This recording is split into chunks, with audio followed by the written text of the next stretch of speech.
পূজনীয় বাবা জন্মের পর অনেক ভেবে আমার নাম রেখেছিলেন ভাগ্যবতী মালবিকা। সকলকে বলেছিলে, এই মেয়ে আমার ভাগ্যের চাকা, তোমার ঘর আলো করা একমাত্র কন্যা মালবিকা। আবছা মনে পড়ে বাবা, তোমার পিঠে চড়ে ঘোড়া ঘোড়া খেলা, তোমার হাত ধরে স্কুলে যাওয়া, তোমার মুখে মুখে তুলে তুলে নামতা পড়া, তোমার কাছ থেকে পাখির বুলির মতো শিখে নেওয়া ছড়া। খুব মনে পড়ে বাবা সেই ছোট্ট মেয়েবেলা। তোমার খুব শখ ছিল আমি হব স্কুলের দিদিমণি। স্বপ্ন সত্যি হয়েছে তোমার। এখন পাঁচপাড়া বালিকা উচ্চ বিদ্যালয়ে আমি ইতিহাস পড়াই। এখানে সকলে আমায় এক ডাকে চেনে, দিদিমণি মালবিকা রায়। চাকরির পরের অধ্যায়টা একেবারে পাল্টে দিল জীবন। বলেছিলে সুকুমার ভালো ছেলে, অর্থসম্পন্ন বটে, তাই বিয়েটাও দিয়ে দিলে। বাবা, তুমি তো কোনোদিন বড় বড় স্বপ্ন দেখোনি, তবে কেন মানুষ চিনতে ভুল করেছিলে? সুকুমার শুধু আমার চাকরিটা ভালোবেসেছিল, কিন্তু আমায় ভালোবাসেনি। থাক সেসব কথা।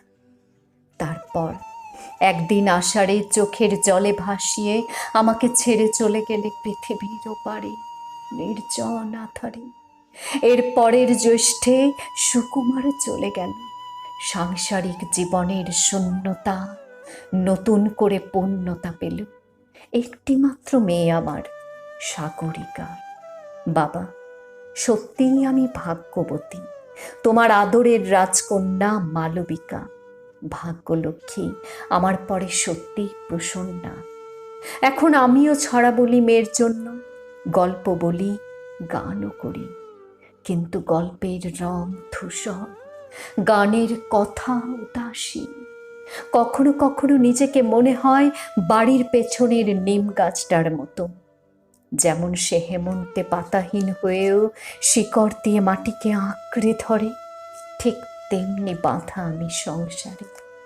জানো তো বাবা, কাজ অকাজের মাঝে বিয়ের বেনারসিটা বের করে দেখি, দেখি স্বপ্নগুলো খসে গেছে শাড়ির ভাঁজে ভাঁজে।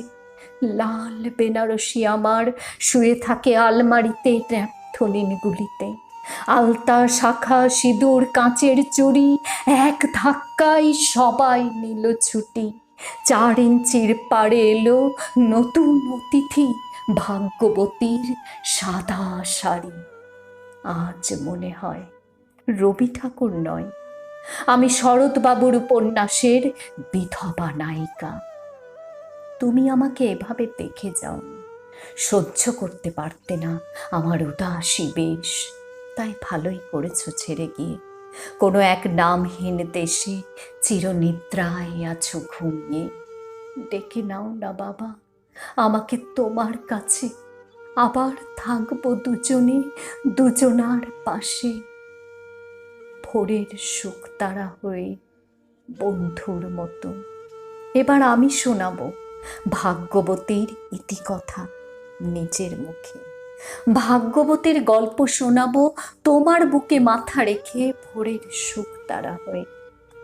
জানো তো বাবা, এখনো যদি বৃষ্টি আসে মনে পড়ে তোমার সাথে কাগজের নৌকা বানিয়ে বাড়ির উঠোনের সেই খেলা।